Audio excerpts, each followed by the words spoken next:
À l'origine, le découpage des versets, en ce qui concerne l'Ancien Testament, n'existait pas. En rédigeant le Pentateuque, Moïse n'a pas indiqué de chapitre. Ce découpage en chapitres a été introduit par la suite pour faciliter la lecture de la parole de Dieu. Le dernier verset du chapitre 7 du livre des Nombres nous dit, lorsque Moïse entrait dans la tente d'assignation pour parler avec l'Éternel, il entendait la voix qui lui parlait du haut du propitiatoire, placé sur l'arche du témoignage entre les deux chérubins, et il parlait à l'Éternel. En continuant la lecture dans les chapitres suivants, nous voyons que cette loi spirituelle qui doit gouverner l'Église implique que tous les mouvements de Dieu soient conduits par le Saint-Esprit.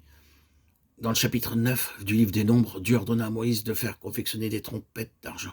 L'argent est en relation avec la rédemption, et ces trompettes nous parlent de la voix de Dieu. Si nous sommes nés d'en haut, c'est pour apprendre à entendre la voix de Dieu.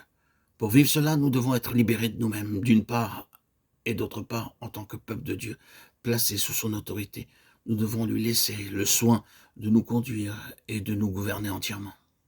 Nous devons apprendre à entendre la voix de Dieu et à exécuter ses ordres tels qu'il nous le dit. Car nous ne sommes ni équipés ni habilités pour accomplir cette tâche. C'est une grande leçon. Tant que Dieu n'avait pas parlé, le peuple d'Israël ne devait pas se déplacer. Lorsque Dieu parlait à Moïse dans la tente d'assignation, il demandait aux sacrificateurs de sonner de la trompette. Tout le peuple d'Israël sortait de ses tentes et dans le silence, il entendait le message par lequel Moïse transmettait les ordres de Dieu. Tous les mouvements du peuple d'Israël étaient essentiellement gouvernés du ciel.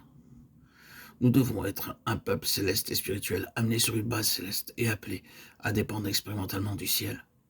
Nous devons percevoir la voix de Dieu dans notre esprit, de manière à travailler selon les directives de Dieu. C'est ce qui nous est montré dans ce livre des Nombres.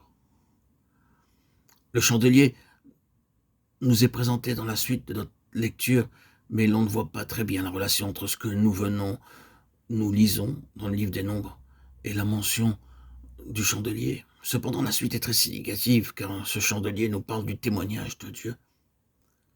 Le chapitre 25 du livre de l'Exode rappelle que Dieu donna l'ordre à Moïse de faire réaliser un chandelier tout en or, du poids d'un talent, soit 52 kilos d'or massif.